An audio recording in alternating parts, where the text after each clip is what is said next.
Hello students, today we are going to discuss about slime mold. Slime mould के बारे में आज discuss करेंगे। देखिए किंगडम प्रोटिस्टा की 3 कैटेगरीज के बारे में हमने डिस्कस कर लिया था। चौथी कैटेगरी क्या है? चौथी कैटेगरी है स्लाइम मोल्ड। तो स्लाइम मोल्ड के कैरेक्टरिस्टिक फीचर्स के बारे में डिस्कस करेंगे और ये किस एनिमल से रिजेंबल करता है उसके बारे में डिस्कस करेंगे। तो आइए सबसे पहले देखते हैं जो स्लाइम मोल्ड है।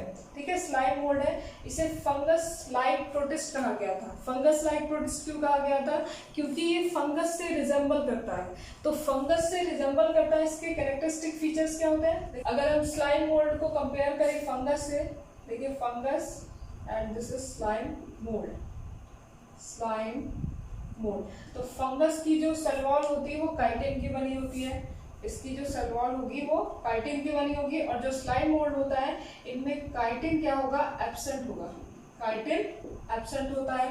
नेक्स्ट इसके बाद ये जो फंगस होता है वो इमूवेबल होता है, इमूवेबल होगा। और ये जो स्लाइम मोल्ड होता है वो मूव कर सकता है, मींस मूवेबल होता है। तो यहाँ पे देखिए कुछ कैरेक्टरिस्टिक फीचर्स क्या है, इससे डिफरेंट है। कुछ कैरेक्टरिस्टिक फीचर्स स्लाइम मोल्ड से डिफरेंट है, इसलिए जो स्लाइम मोल्ड था उसको फंगस में ना रख के इसको एक अलग कैटेगरी दी गई थी और इसको प्रोटिस्टा में रखा गया था। अब देखिए स्लाइम मोल्ड का कुछ कैरेक्टरिस्टिक फीचर्स हम लोग डिस्कस कर लेते हैं। ये जो होता है वो सैप्रोफिटिक प्रोटिस्ट होते हैं। सैप्रोफिटिक प्रोटिस्ट का मतलब क्या होता है? ये डेड एंड डिकेइंग मैटर पे फीड कर सकते हैं। ये फंगस लाइक प्रोटिस्ट होते हैं, जैसा कि मैंने अभी बताया। कुछ कैरेक्टरिस्टिक फीचर्स इससे रिजेंबल भी करते हैं और बहुत सारे नहीं भी करते हैं। इनका जो स्ट्रक्चर होगा वो यूनिसेलुलर होगा, और जो सेल वॉल होती है, सेल वॉल होगी retain even in the mass. Retain even in the mass को कहने का मतलब क्या है? ये एग्रीगेट फॉर्म में होते हैं। एग्रीगेट फॉर्म में, एग्रीगेट कहने का मतलब है जो स्लाइम मोल्ड होगा, स्लाइम मोल्ड होगा वो एक जगह एग्रीगेट हो जाता है, इकट्ठा हो जाता है, और इकट्ठा होने के बाद एक कॉलोनी लाइक स्ट्रक्चर का फॉर्मेशन करता है। यहाँ पे ध्यान से देखिएगा, जब कभी भी फेवरेबल कंडीशन आती है, ठीक है, इनके लिए फेवरेबल और अनफेवरेबल जो कंडीशन, फेवरेबल कंडीशन का मतलब जब कंडीशन हमारे फेवर में हो। तो जब भी फेवरेबल कंडीशन होता है, ये जो स्लाइम मोल्ड होते हैं वो एग्रीगेट फॉर्म में होते हैं। एग्रीगेट मतलब कि एक जगह इकट्ठा हो जाएंगे। देन उसके बाद क्या होता है? ये जो एग्रीगेट फॉर्म होता है यही क्या कहलाता है? प्लाज्मोडियम। क्या कहलाएगा? प्लाज्मोडियम। नेक्स्ट इसके बाद अगर अनफेवरेबल कंडीशन आएगी, अनफेवरेबल कंडीशन अगर आती है, तो अनफेवरेबल कंडीशन में क्या होता है? अनफेवरेबल कंडीशन में स्लाइम मोल्ड सर्वाइव नहीं कर पाते, इसलिए क्या करते हैं? ये जो प्लाज्मोडियम है, ये इनका जो एग्रीगेट फॉर्म होता है ये डिफरेंशिएट हो जाएगा। ये डिफरेंशिएट हो जाएगा, और डिफरेंशिएट होने के बाद ये इस तरह का स्ट्रक्चर, ठीक है, यहाँ पे ध्यान दीजिएगा, ये इस तरह का स्ट्रक्चर फॉर्म करेगा जिसको हम लोग कहते हैं फ्रूटिंग बॉडी। क्या कहेंगे? Fruiting body. Fruiting body like structure का फॉर्मेशन करते हैं, और ये फ्रूटिंग बॉडी के ऊपर ही, ठीक है, फ्रूटिंग बॉडी के सरफेस पे ही क्या होते हैं? इस तरह से स्पोर लाइक स्ट्रक्चर फॉर्म होते हैं। और ये जो स्पोर होता है अगर आप देखेंगे तो इसके सराउंड क्या होती है? वॉल होगी। इसके सराउंड क्या हो जाती है? सेल वॉल होती है, जो कि इन्हें अनफेवरेबल कंडीशन से क्या करेगी? प्रोटेक्ट करती है। तो अगर ये फेवरेबल कंडीशन होता है तो एग्रीगेट फॉर्म में आपको मिलेंगे, और अगर अनफेवरेबल कंडीशन होता है तो डिफरेंशिएट हो जाते हैं, और डिफरेंशिएट होके फ्रूटिंग बॉडीज स्ट्रक्चर फॉर्म करते हैं। तो ये हो गया इनका जो सेल वॉल होती है वो aggregate form, and unfavourable condition में कैसी होगी? डिफरेंशिएट हो जाएगी, ये प्लाज्मोडियम। नेक्स्ट इसके बाद हैबिटेट। देखिए यहाँ पे हैबिटेट इनका कैसा होता है? हैबिटेट जो होता है वो सॉइल में भी रह सकते हैं, लॉन में भी रह सकते हैं, फॉरेस्ट फ्लोर में भी सर्वाइव कर सकते हैं, और प्रिफर करते हैं ये ज्यादातर मॉइस्ट डिकेइंग हैबिटेट। ठीक है, मॉइस्ट कंडीशन में ये ज्यादा मिलेंगी। न्यूट्रिशन इनका कैसा होता है? न्यूट्रिशन होगा heterotrophic, feed on bacteria, east, fungi and amoeba like injection. Amoeba like injection ये क्या करते हैं? परफॉर्म करेंगे, मतलब इनटेक करते हैं। तो this is all about slime mould. Next इसके बाद डिस्कस करेंगे हम लोग प्रोटोजोअन्स के बारे में।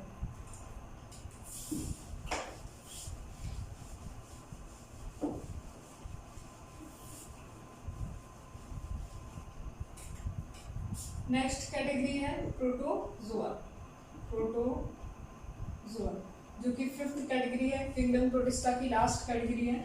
देखिए सबसे पहले प्रोटोजोअन्स का मतलब क्या होता है, प्रोटो प्लस जोअन, 2 टर्म है इसमें। प्रो मीन्स होता है primitive and zone term derive from June which means animals, तो ऐसे एनिमल जो कि primitive type of unicellular organisms होते हैं उन्हें रखा गया है प्रोटोजोअन्स में। अब देखिए कुछ कैरेक्टरिस्टिक फीचर्स के बारे में पहले डिस्कस कर लेते हैं। पहला कैरेक्टरिस्टिक फीचर इनका होगा कि इनमें जो सेल वॉल होती है वो टोटली एब्सेंट होती है।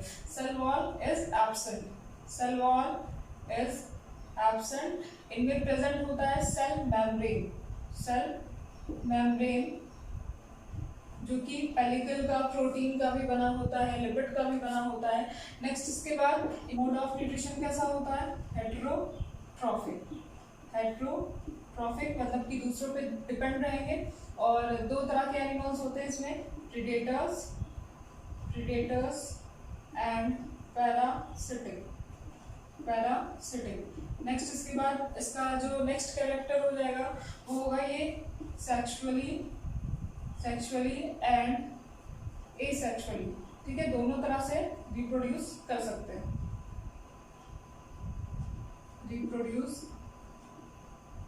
Sexually and asexually. नेक्स्ट इसके बाद अगर देखें तो इनका हैबिटेट कैसा होगा, इनका जो हैबिटेट होगा वो ज़्यादातर ये फ्रेश वाटर या फिर मॉइस्ट कंडीशन में मिलेंगे, moist and fresh water. Marine भी होते हैं कुछ, मैरीन, ठीक है। तो ये कैरेक्टरिस्टिक फीचर्स होते हैं प्रोटोजोआ के। सेल वॉल जो होता है वो टोटली एब्सेंट होगा, सेल मेम्ब्रेन जो होता है वो प्रेजेंट होता है। इनमें हेटेरोट्रॉफिक मोड ऑफ न्यूट्रिशन होता है जिसमें प्रीडेटर्स भी होते हैं और पैरासिटिक भी होते हैं, रिप्रोड्यूस कर सकते हैं सेक्सुअली एंड एसेक्सुअली। और हैबिटेट जो होता है इनका ये मॉइस्ट कंडीशन में भी मिलेंगे, मैरीन भी होते हैं और फ्रेश वाटर में भी सर्वाइव कर सकते हैं। अब देखिए जो प्रोटोजोअन्स है, ठीक है, जो प्रोटोजोअन है इनको फिर से फर्दर 4 ग्रुप में डिवाइड किया गया था। वो 4 ग्रुप कौन कौन से थे देखिएगा।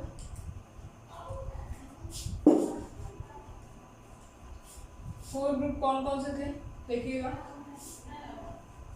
सबसे पहला है amoeboid, next is flagellated, third is ciliated, and the last one is sporozoans। सबसे पहले डिस्कस करेंगे अमीबॉइड के बारे में। अमीबॉइड जो प्रोटोजोअन्स होते हैं ये ऐसे प्रोटोजोअन होंगे जो कि अमीबा से रिजेंबल करते हैं, अमीबा से रिजेंबल करेंगे। इनका कैरेक्टरिस्टिक फीचर्स क्या हो जाएगा, सबसे पहला तो ये सेल वॉल इनमें क्या हो जाती है, एब्सेंट होती है, सेल वॉल एब्सेंट होती है। सेल मेम्ब्रेन प्रेजेंट होगी, सेल मेम्ब्रेन क्या होती है, प्रेजेंट होती है। और जो सेल मेम्ब्रेन होती है इसे हम लोग क्या कहते हैं, स्यूडोपोडिया। क्या कहेंगे, स्यूडोपोडिया। देखिए इनका जो स्यूडोपोडिया है वो इस तरह से होगा, this is pseudopodia. Pseudo means false and podia means feet, podia means feet means false feet. False feet कहने का मतलब है इनकी जो सेल मेम्ब्रेन होती है उससे मूवमेंट भी करते हैं और फूड भी क्या करेंगे, कैप्चर करेंगे। तो देखिए कोई भी अगर फूड पार्टिकल्स है, ये एक यूनिसेलुलर ऑर्गेनिज्म है तो यूनिसेलुलर ऑर्गेनिज्म को ही फीड करेगा। तो कोई भी यूनिसेलुलर ऑर्गेनिज्म है या फिर फूड पार्टिकल है उसको इनटेक करने के लिए, ठीक है, उसको इनटेक करने के लिए ये स्यूडोपोडिया का शेप चेंज करेगा, स्यूडोपोडिया का शेप चेंज करेगा। और शेप चेंज करने के बाद क्या कर लेता है, इसको डायरेक्ट इनगल्फ कर लेगा, ठीक है, इनगल्फ कर लेगा। और इस प्रोसेस को कहा जाता है क्या, फैगोसाइटोसिस।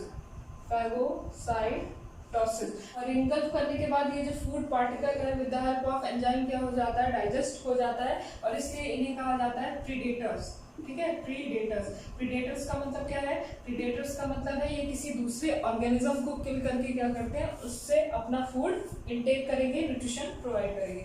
नेक्स्ट इसके बाद जो इनका रिप्रोडक्शन होता है, रिप्रोडक्शन कैसा होता है, रिप्रोडक्शन इनका हो जाएगा सेक्सुअली रिप्रोड्यूस कर सकते हैं।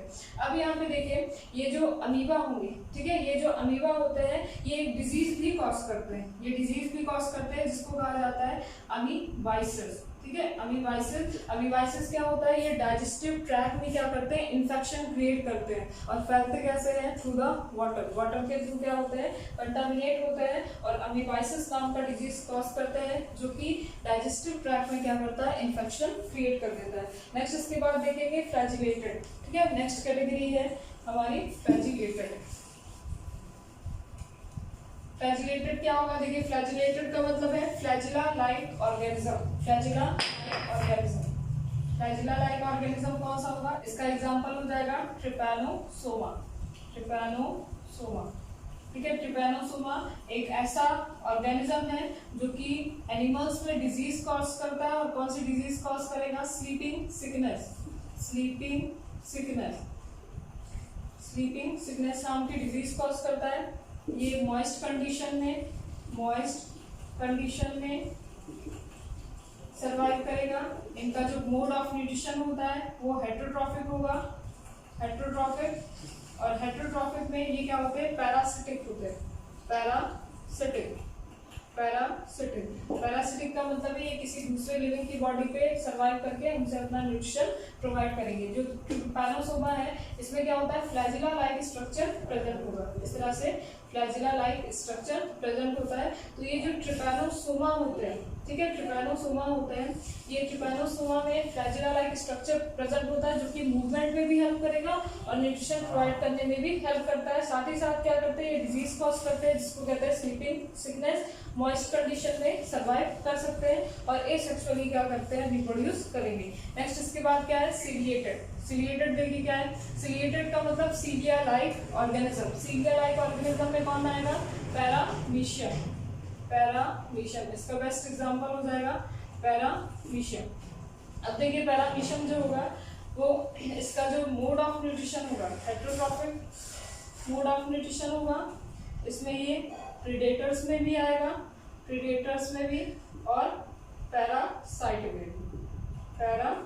में भी। यहाँ पे देखिए इसका न्यूट्रिशन कैसा होता है, सपोज ये क्या है, एक पैरामीशियम है और इनमें प्रेजेंट होती है यहाँ पर ओरल ग्रूव। ये प्रेजेंट होती है यहाँ पे ओरल ग्रूव और अंदर की तरफ एक कैविटी प्रेजेंट होती है, जिसको कहते हैं गलेट, तो यहाँ पे देखिए जो पैरामीशियम है इसके सरफेस पे, ठीक है, सरफेस पे बॉडी पे सीलिया प्रेजेंट होते हैं, हेयर लाइक स्ट्रक्चर प्रेजेंट होते हैं जिसको क्या कहेंगे, सीलिया। This is सीलिया। अब ये जो सीलिया है वो मूवमेंट में भी हेल्प करता है और फूड को कैप्चर करने में भी हेल्प करेगा। अब देखिए जो ओरल ग्रूव है इससे क्या करेगा, इनटेक ऑफ फूड करेगा और इनटेक ऑफ फूड करने के बाद ये जो गलेट होता है, गलेट का मतलब ये जो कैविटी है इसके अंदर क्या कर लेता है, फूड को इंजेक्ट कर लेता है, फूड को इनटेक कर लेगा और फूड को इनटेक करने के बाद इसके अंदर ही क्या होती है, इसकी डाइजेशन हो जाती है। तो इस तरह से क्या होता है, इनमें डाइजेशन होगा। नेक्स्ट इसके बाद अगर इसका रिप्रोडक्शन देखें, अगर इसके रिप्रोडक्शन की बात करें तो ये भी क्या करता है, एसेक्सुअली रिप्रोड्यूस करेगा, एसेक्सुअली या फिर सेक्सुअली रिप्रोड्यूस कर सकता है। नेक्स्ट इसके बाद आते हैं स्पोरोजोन का मतलब क्या, देखिए टर्म में ही इसका पूरा का पूरा मतलब है। स्पोरो का मतलब हो जाएगा spore and zone term derive from zone which means animal. तो स्पोर लाइक जो एनिमल्स होते हैं इनको क्या कहेंगे, स्पोरोजोन। इसलिए जितने भी स्पोर लाइक ऑर्गेनिज्म होते हैं उसको क्या कहा जाता है, स्पोरोजोन। इसका जो बेस्ट एग्जांपल है वो क्या हो जाएगा, प्लाज्मोडियम एक ऐसा एनिमल है जो कि मलेरिया डिजीज कॉज कराता है। अब देखिए जब भी ये मल्टीपल फिजन भी करता है, ये क्या होता है, एक सिस्ट के अंदर, एक वॉल के अंदर क्या होता है, बहुत सारे स्पोर का फॉर्मेशन करेगा और स्पोर का फॉर्मेशन करने के बाद जैसे ही फेवरेबल कंडीशन आती है, ये वॉल क्या हो जाती है, बस्ट हो जाएगी और बस्ट होने के बाद ये सारे स्पोर्स क्या होते हैं, बाहर आते हैं और बाहर आने के बाद ये किसी एजेंट के थ्रू, मॉस्किटो के थ्रू क्या करेगा, किसी भी पर्सन में क्या करेगा, कॉज कराता है डिजीज, मलेरिया डिजीज कॉज कराता है। तो this is all about protozoan. Protozoan को 4 ग्रुप्स में डिवाइड किया गया है, amoeboid, flagellated, ciliated and sporozoal. Amoeboid में अमीबा लाइक ऑर्गेनिज्म जो यूनिसेलुलर ऑर्गेनिज्म होते हैं उन्हें अमीबॉइड कहेंगे। फ्लैजिलेटेड में जो फ्लैजिला लाइक एनिमल्स होते हैं यूनिसेलुलर ऑर्गेनिज्म होते हैं उन्हें फ्लैजिलेटेड कहेंगे। इसका नेक्स्ट एग्जांपल हो जाएगा ट्रिपैनोसोमा। सिलिएटेड जो सीलिया लाइक ऑर्गेनिज्म होते हैं जैसे कि पैरामीशिया, और स्पोरोजोअन्स में आ जाएगा आपका प्लाज्मोडियम। तो this is all about kingdom protista. अब नेक्स्ट लेक्चर में हम डिस्कस करेंगे किंगडम फंजाई के बारे में।